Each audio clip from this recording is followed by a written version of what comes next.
Hi friends, today we're taking a look at what I consider to be the top 2 contenders for best of eyeshadow palette of 2024. And as we approach the end of year, I know we just hit October, but when we get to these months in regards to beauty content and whatnot, the best of videos that will be rolling out soon, I thought I would steer my content to revolve around that topic, discussing my favorite products that released throughout the year and seeing what could possibly be my top pick in December. And when it comes to eyeshadow palettes, one of my most favorite categories to speak about, and I think we all can agree that Danessa Myricks Lightwork 6 Freedom Palette is definitely not just for the eyeshadow palette category, but overall one of the best products released this year. Alongside, in my opinion, her Groundwork Blooming Romance palette that was a hit. But I couldn't forget, as you saw at the beginning of this video, the beautiful Mineralscapes by Byredo. And you're probably wondering, well, the decision is a no-brainer. Not so. You know how I love to discuss makeup, and why not with my makeup besties in just throwing out the different ideas I have swirling around my head concerning these two palettes. Why do I think they're fantastic? Why I consider them to be top picks for the year? And why don't I start with Danessa's palette? And if you haven't seen my review video, please head over to the card link here and a link down below. Also, this palette was gifted to me by a subscriber, so it already starts by holding a special place in my heart. But what makes this wildly unique is the fact that the entire unit is magnetic. You have the magnetic piece here that doubles as a mirror, but it also serves as the top for the palette. So you see the sections here, they're in threes, 6 pans in each, and then the actual frame is magnetic, and you can stack how many up to the 3, however many you want, slap on the mirror, and you have your mini Lightwork 6 to go. That in itself will probably place this in number 1 for some of you, right? We didn't even get to the fact that this palette houses 9 different formulas: multi-chrome, halo, glass sheen, satin, all the things, okay? And it is exceptional, 100%. Again, you can see it in action, not only in my dedicated review video, but in 3 separate YouTube shorts that I created using the 3 mini palettes in the Freedom palette. So definitely check out those in action. And these are my thoughts concerning why this will be rewarded best palette of 2024. Again, the construction is magnificent. The fact that Danessa managed to make the entire palette magnetic, not only the base of the palette, but the different sections as well as the individual eyeshadow pans. The fact that it's constructed with grooves throughout each frame, so they're easy to dislodge and easy to swap around if you wanted to stick to the color story as the palette arrived in, or you could put all the kind of multi-chromes with one of the multi-chrome and, you know, organize it as you like. And sure, that might mean the palette is heavy, but that was the entire purpose of Danessa creating Lightwork 6, because the main feedback concerning her Lightwork palettes that were previously released were that they were quite big and heavy and not the easiest to travel around with because they house delicate formulas. These fun halo multi-chrome formulas are quite delicate, and if they get shaken up too much in transit, they could crack. And that's why I think a lot of owners of the Lightwork palette series just didn't want to take that chance.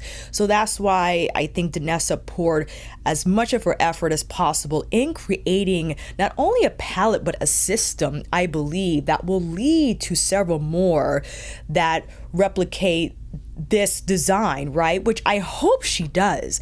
I hope she releases not only more Freedom palettes, maybe she would release not just the individual pans, but maybe just the sextet, right? Just these guys separate. I think that's the way to go. In my personal opinion, yes, the pans are not the largest to house maybe like a face product in, although the Freedom palette is marketed to be a palette, a total face palette where you could use several of these types of finishes on your cheeks and whatnot. And you could find a small enough cheek brush, I think. Well, I speak for myself because I have a rather hefty cheek brush collection, and I could find an appropriately sized brush head to fit in these smaller pans, but that will be wonderful. Imagine these types or this size, these dimensions with shades found in Groundwork, okay, Defining Neutrals, Blooming Romance. Who knows if she'll release another Groundwork series palette? That'll be interesting because I guess now the brand, her brand, will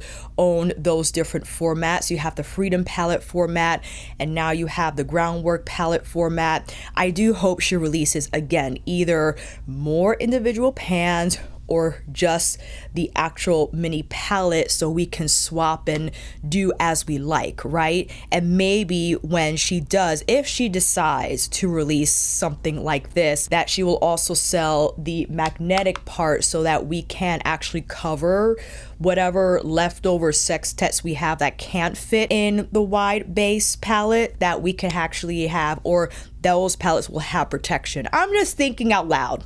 Don't mind me. Now, that was my spiel on the construction, okay? Not even getting into the formulas housed in Lightwork 6. I mean, spectacular, dazzling, magnificent. We have 9 different finishes in Lightwork 6, and they are all exceptional. Even the cushion chrome that I wasn't particularly crazy about is housed in the blue palette. You might have to work the flakies a little bit, but my goodness, look at that shine and the fact that it's creamy and forgiving on several lid textures, as I described in my September favorites video. Mature lids love this palette because now they could get their hands on these specialized finishes without the fear of their texture being enhanced. They could have the shine, they could have the sparkle without the hassle, and I think that is one of the main selling points and why Lightwork 6 easily can be someone's favorite for the year, just for that reason alone, because there are a lot of makeup users who adore these types of multi-chrome finishes and whatnot, but what stops them or what prevents them from buying in is the fact that they risk these finishes highlighting or rather amplifying their lid texture, because multi-chrome formulas and those found in indie brands, because a lot of these indie textures, I can't describe the right verb, I want to say grab, but I think it's more that they're tighter and creamier, which could work in the finish's favor in appearing more reflective and shiny. But unfortunately, you do risk your lids looking heavy and crinkly with those types of consistencies. But Lightwork 6 does not have that issue whatsoever. And I can grab one of the multi-chromes here. My goodness, it's almost like, and you can see from the pan, you see my finger imprint, it almost has a cushiony feel to the texture. And in that way, I feel that it serves as a glaze or acts as a glaze over the eyelids and doesn't grab that texture as more creamier consistencies out there do. And I think that's where Lightwork 6 shines. Just, my goodness, the versatility. Look at the finish of this. It's incredible. And despite the fact that these colors and how they're reflective and all that, you can still ground them a little bit. For instance, if I were to take this multi-chrome, you could just blend it out for it to appear softer overall. You don't have to have that same impact. If you decide to slap it on your lid with a finger or a sponge tip applicator or one of those silicone tip applicators, that will naturally yield or apply more product and the finish will appear a lot more shiny and intense. But if you want it to soften the finish a bit, just blend the edges and maybe invite one of these soft satin textures. My favorite. I know they're not shiny and not as fun as its counterparts here, but my goodness, it's just like a moussey, creamy matte formula that's incredibly easy to blend, and it's again, forgiving, like a lot of the textures, all of the textures in here on mature lids, where that satiny feel of it, or that the satiny characteristic is just beautifully mobile on the lids. Okay, and you can use a number of different brushes ranging from synthetic through natural, hybrid versions. My goodness, it is incredible. And I have to show one more finish. I believe this is one of the halo finishes, which is more of like a translucent type of a texture or formula, I should say, that doesn't have a strong base of color, but it just has more of that opalescent finish to the shadow. Isn't that just beautiful? You could slap that on the cheekbones if you want, on the lid, on the inner corner. I would say one of the best ways, or one of my favorite ways to ground down Lightwork 6 a little bit, to dial down the intensity, is to just stick with one finish at a time, and then maybe use an eyeliner to place that intensity on your lash line. For instance, you could take this shade here and just tap it on your lid, and maybe go in with mascara, or maybe, again, falsies, a liner, and you just have that beautiful reflectivity, like that copper flip on the lid, but it doesn't appear as intense because it has more of like that translucent finish. Okay, I could also hop back on here and film a video about how you can make Lightwork 6 not easier to use, but just navigate it in a way where not all your eye looks come out super intense, but more soft. Does that sound like an idea? Let me know down below. And I think it's high time that we move over to Byredo's Mineralscapes. What an opposing palette in terms of everything. In terms of the concept, the fact that it is not magnetic. The only thing magnetic about it is the it's the compact itself, is the lid. But why I even bring up Byredo in the presence of Lightwork 6 is the concept behind this palette. It is inspired by Swedish landscape, and Lucia, I believe. My apologies if I'm pronouncing her name wrong, but I think it's Lucia, that she extrapolated those colors and shades that are naturally existing in Swedish landscape and plopped them in this palette. And the fact that all those nature colors are desaturated, they're muted, but they still have a beautiful character about them. I guess it's because of how well they can match with each other. I have Mineralscapes on my eyes now, and you could check out my original review video where I think I have 6 looks in that video. And then I filmed another video which was me just putting on different makeup products, and I used Byredo for one of my looks. And what I adore about this palette is, despite how many different colors are housed here, you can combine them in a variety of ways and it doesn't appear off. It's the reason why I love ABH's Nouveau so much, is because of those similar muted colors, and no matter how you pair them, the look is gorgeous. And that's what I find in Byredo's Mineralscapes. In addition, as I described in Lightwork 6, what really just knocks it out of the park for me is the formula. Lightwork 6's formula is fantastic, given how many different textures are in this palette, given the fact that they're specialized and they're doing a lot. The softness, the subtlety, the sophistication of how these shadows blend. I would say, well, I don't think I can successfully classify all the different formulas housed in Mineralscapes. I can make a few attempts. You definitely have what I would consider to be a true powder matte that's just soft and finely milled, almost like a fabric shadow. You have the more sparkly shades that have significantly more reflectivity than, let's say, something that's softer and more muted but still has a sheen, right? That's a lot softer. And what I actually have on my lid but I decided to couple it with the more metallic shade that has more of a burnished finish to it, as opposed to the first shade that I swatched. I have that now on my outer corner, and through my crease I have that pink clay shade that's more of a matte. But you see that we went from like clay pink to olive to taupe, and manages to be just fine. I think because, again, the dominating undertone for all these shades is muted. It's desaturated, is not as color rich as what you obviously find in Lightwork 6, but that's what I enjoy about it, because you can choose any of these shades, just use one and slap it on the entire lid. And because of how soft these shadows are, from the mattes to the super sparkly metallic shades, is easy to blend, forgiving on a number of lids. And another reason why I liken a few of these textures to Viseart formulas and what's found in their Attendu, their Petite Pros, even their professional palettes that had like the satin finishes